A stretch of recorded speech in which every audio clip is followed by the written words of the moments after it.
আসসালামু আলাইকুম। অনেকদিন পর একটি বাংলা প্রথম পত্রের বিভিন্ন কবির প্রকৃত নাম এবং ছদ্ম নামের উপর একটা দারুণ ভিডিও তৈরি করছি। আমরা লক্ষ্য করি কবির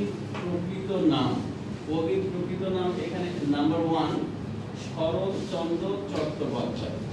শরৎচন্দ্র চট্টোপাধ্যায় কিন্তু উপন্যাস লিখে বিখ্যাত হয়েছেন, দারুণ উপন্যাস লিখেছেন। ছদ্মনাম হলো অনিলা দেবী। তাহলে আমাদের শরৎচন্দ্র চট্টোপাধ্যায়ের ছদ্মনাম হচ্ছে অনিলা দেবী।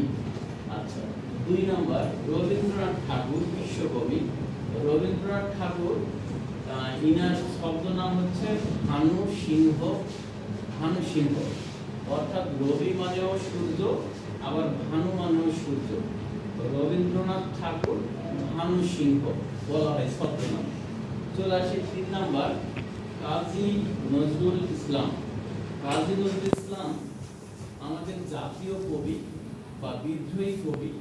ইনার ছদ্মনাম হচ্ছে ধূমকেতু হিসেবে ছদ্মনাম ইনার আর কি, কিন্তু উনি জাতীয় কবি আবার বিদ্রোহী কবি। আমরা জেনে রাখবো, আমাদের বিশেষ করে অনার্স অ্যাডমিশন বা চাকরির পরীক্ষায় প্রশ্নগুলো আসে। 4 নম্বর বঙ্কিমচন্দ্র চট্টোপাধ্যায়। বঙ্কিমচন্দ্র চট্টোপাধ্যায়ের ছদ্মনাম হলো কমলাকান্ত। বঙ্কিমচন্দ্র চট্টোপাধ্যায় মূলত বাংলা সাহিত্যে উপন্যাস ব্যাপক লিখেছেন এবং উপন্যাসে তিনি বিখ্যাত হয়েছেন, ফেমাস অর্জন করেছেন।